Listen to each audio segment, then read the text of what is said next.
Vous voyez cet homme? C'est Piotr Tolstoï, le vice-président de la Douma russe, l'équivalent de l'Assemblée nationale en France. Normalement, il n'a plus besoin d'être présenté, car vous l'avez sans doute déjà vu dans les médias français. Il a été fréquemment invité sur BFM TV et LCI, et il parle couramment le français. Cet homme est aujourd'hui plus dangereux que Vladimir Poutine. Beaucoup critiquent Poutine pour sa modération dans le conflit ukrainien, au point que même les dirigeants ukrainiens le considèrent comme un obstacle à la paix. Ils réclament son départ en pensant que cela mettrait fin à la guerre. Personnellement, je suis convaincu que si Piotr Tolstoï était à la place de Poutine, on ne parlerait déjà plus de l'Ukraine, car elle aurait cessé d'exister. Lors de ses interventions dans les médias français, il parvenait toujours à déstabiliser ses interlocuteurs. Et même si ses propos sont inquiétants, la réalité lui donne souvent raison. Écoutons d'ailleurs quelques-uns de ses passages. On s'en fout de Macron, de ce qu'il dit Macron, on s'en fout de limite de Macron, et on va tuer... La France reste une puissance nucléaire, vous l'avez en tête. Tout à fait, avec 200 missiles.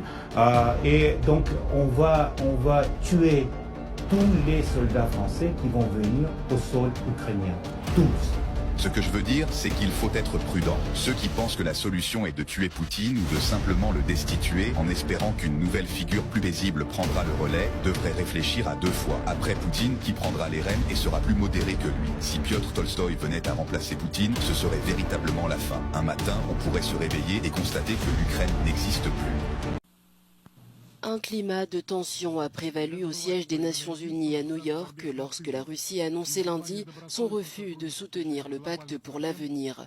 Une décision révélatrice des fractures géopolitiques actuelles. La Russie a joué le rôle le plus actif dès le début de l'élaboration du pacte pour l'avenir. Nous n'avons pas été gouvernés uniquement par nos intérêts nationaux, mais nous avons également poursuivi les priorités de la majorité mondiale. Nous avons adopté une approche constructive et ouvert le dialogue dans l'intérêt du compromis. Mais la version finale du pacte contient encore des éléments non consensuels et inacceptables. Il ne favorise pas la réalisation des objectifs déclarés et il n'est pas propice à la fonction des Nations Unies. Ce pacte, présenté comme un succès du multilatéralisme, est perçu par les Russes comme un plan de suprématie occidentale. Les États-Unis ont réagi avec force. Préserver le statu quo n'est pas une option. Les États-Unis se sont engagés à adapter le système des Nations Unies pour qu'il reflète le monde d'aujourd'hui et de demain, et non celui qui existait en 1945.